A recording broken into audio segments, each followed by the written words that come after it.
Outlook.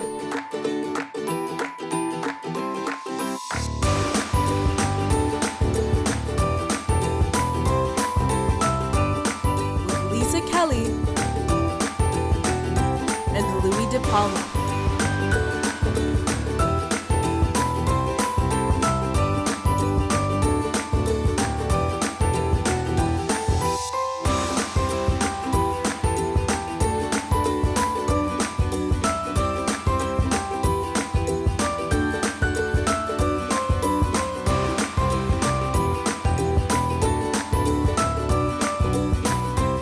Welcome to The Outlook with Lisa and Louie. Good to see you, Lisa. It's good to see you, Louie. Today's theme is mental health and the workplace. What a critical topic. We know that the workplace can play a critical role in maintaining positive mental health. We know it provides you with money for the necessities of life, as well as the few of the little extras that we all look forward to. And money sometimes can be helpful. Yes, exactly. But it can also provide us with contacts and friendship. It can, alleviate some of the social isolation that we may feel. It can give us a steady routine and structure.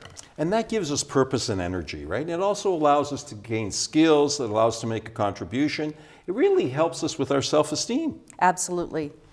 But workplace can also be stressful, Lisa. Yes. According to the World Health Organization, mental health problems are among the most important contributors to the burden of disability and disease around the world.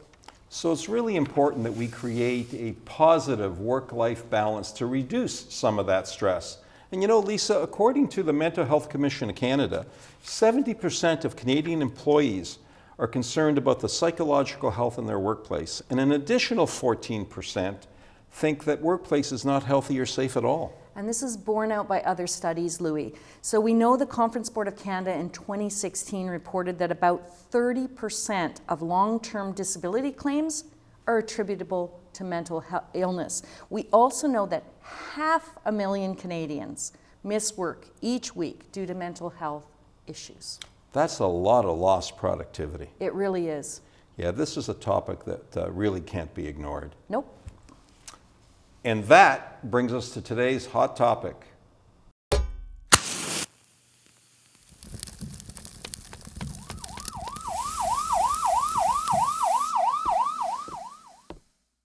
Let's talk about the concept of work-life balance and what that means in the workplace. If we're talking about workplace mental health, certainly one key element is balancing our work and our life.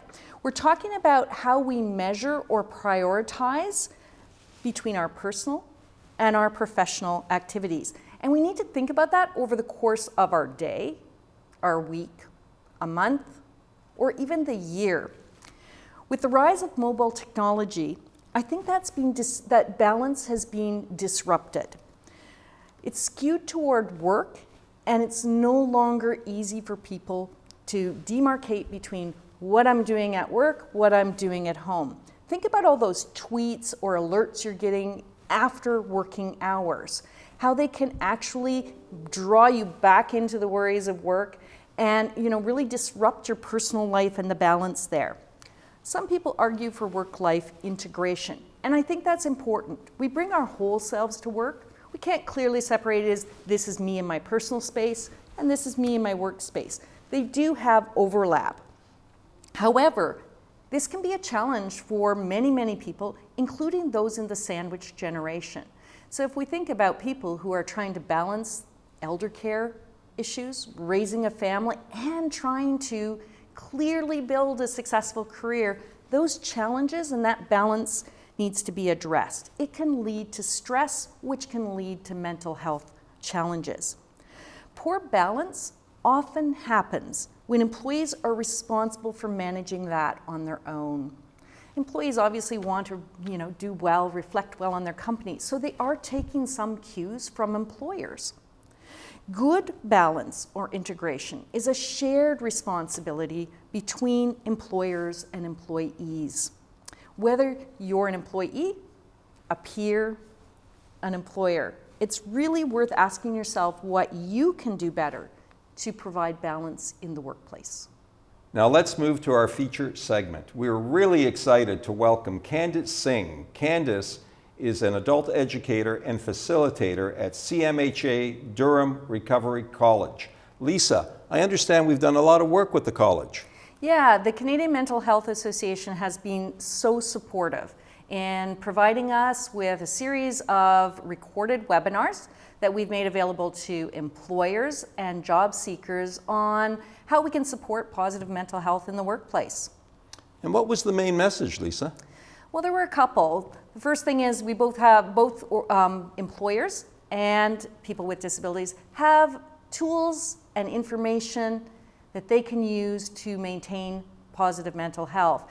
The idea is to A, be aware of them, and B, implement them.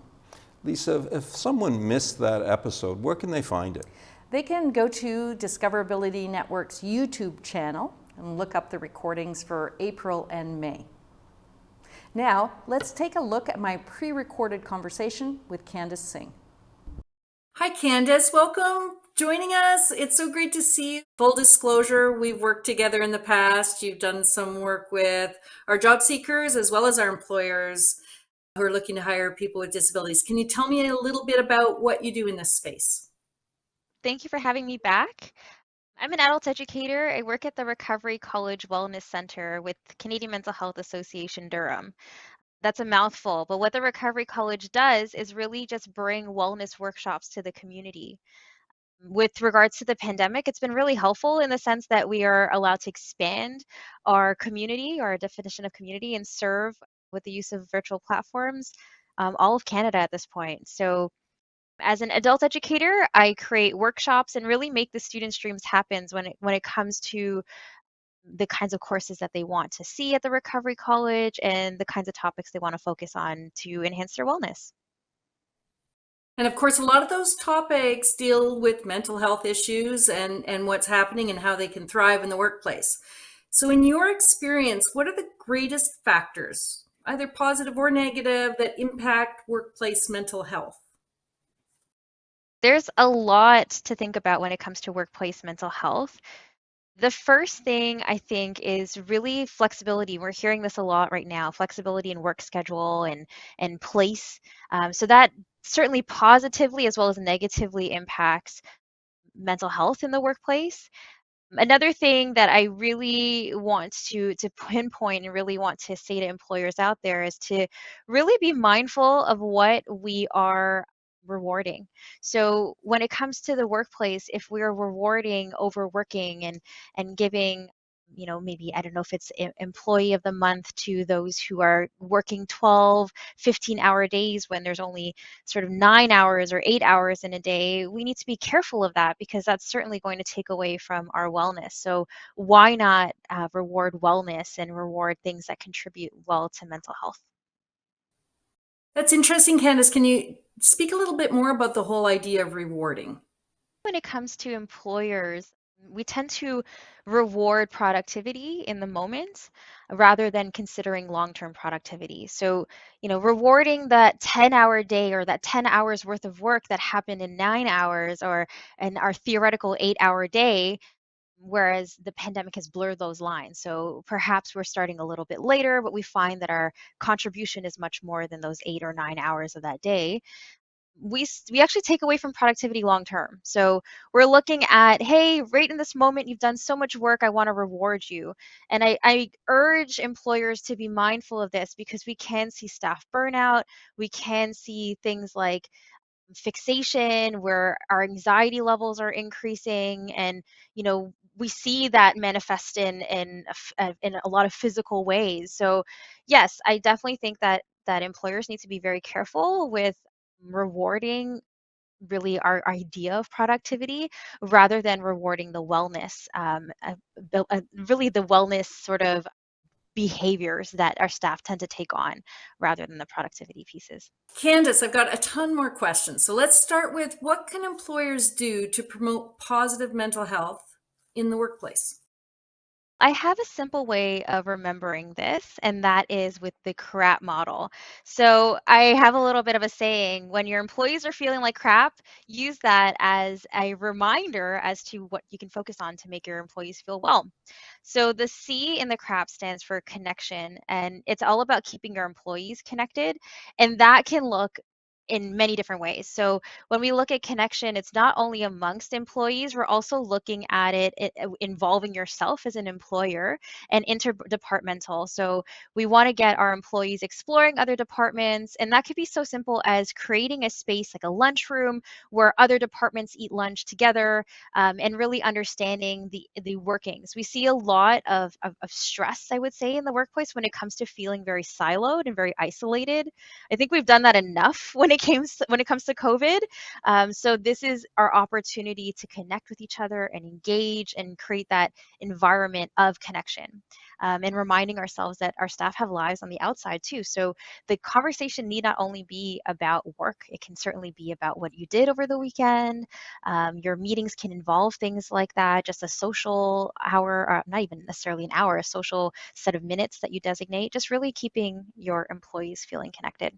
So the R stands for rest and relax. Easier said than done, right? So we want we want as employers for us to encourage breaks and practice relaxation techniques. So a great way that we've been doing this at the Recovery College when it comes to our meetings and our finicky little bits is doing a stress check-in. So we actually have our staff choose songs. So we have a rotation and choose a song that we just dance to. I know that that sounds a little silly, but that's the way that we relax as I guess supposed extroverts. I'm probably the only introvert on our team, so it's really nice to have my team of extroverts really sort of draw that out in me. But it's a piece that doesn't feel like work, and I do feel rested afterwards. Doing a simple stress check-in with your staff and say, "Hey, how are we feeling with regards to stress?" And giving yourself that or giving your staff that opportunity to rest. So even if that's a 15-minute, get up and walk away from your desk, reminding your staff to take their breaks away from their workspace. That's really important too, because we start to blend work with regular life. And if we physically take ourselves up, and even if that means sitting down in another room that's just across, or sitting in a different chair even to have your lunch, that's certainly going to make your staff feel a little bit more rested in that sense. So encourage breaks because it will pay off long term, and practice relaxation techniques, whether that's breathing or really just. I've had a colleague do just a time of silence, just 5 minutes of silence just to observe your thoughts. And that in the 5 minutes, considering that my brain's always running, it is really nice to have 5 minutes of, okay, you can turn your brain off for these 5 minutes. I'm allowing you to as an employer.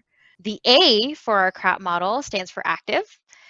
So be active, but if you're asking your employees to be active, you are going to be active with them. So we do everything alongside our employees. We're investing in these little things that don't take a lot of time right now, but long term, they're going to add to the connection, the rest and relaxation, and the productivity. You can do things like walking groups. So you and your teams go for a walk at lunchtime, whatever it is that you're encouraging your team to do.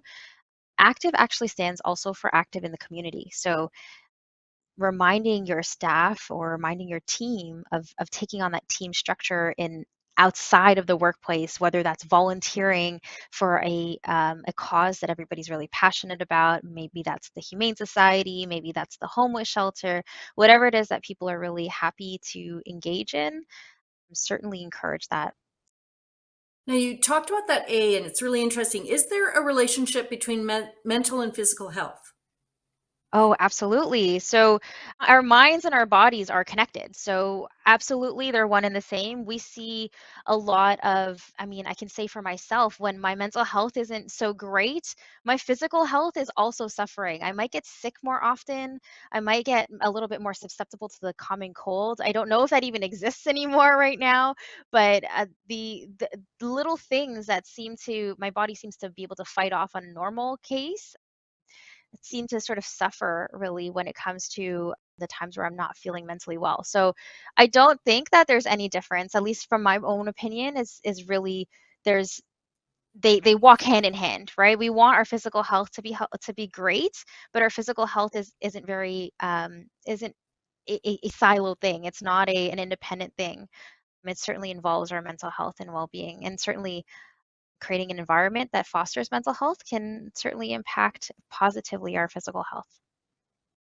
And the last piece of our CRAP method or our model here is prepared. So keeping your staff prepared and thinking ahead. So if you know that December is a really busy time for your staff, let them know that December is a really busy time. So sometimes just knowing when it's going to be busy, or knowing, or keeping that, again, keeping the staff connected and engaged really, and helping your staff feel prepared enough to tackle the tough times will certainly prove to be worthwhile long term. So we're doing these little short term things that invest in the long term success and long term productivity of our employees.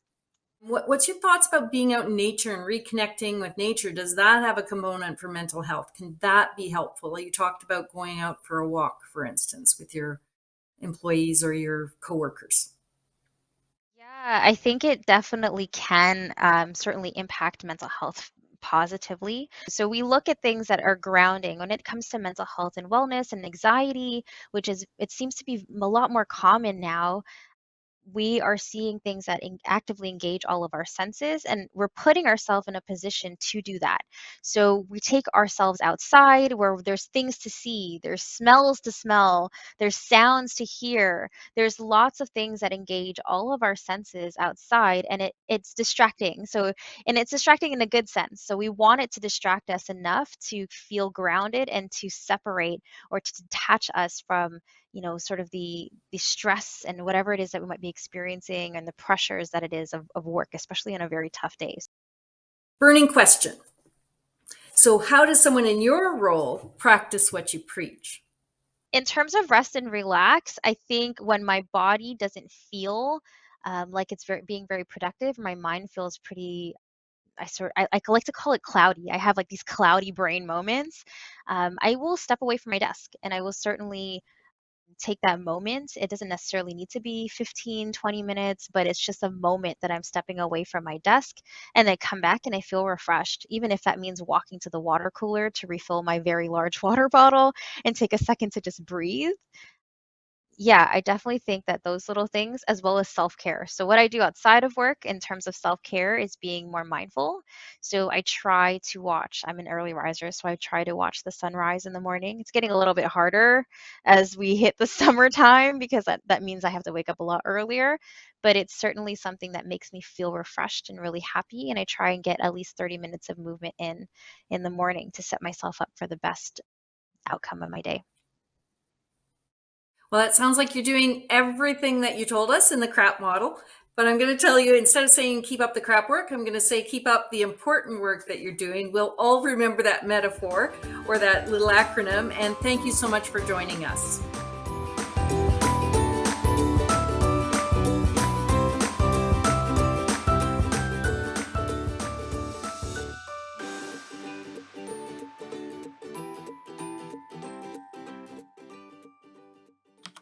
Looking for a job?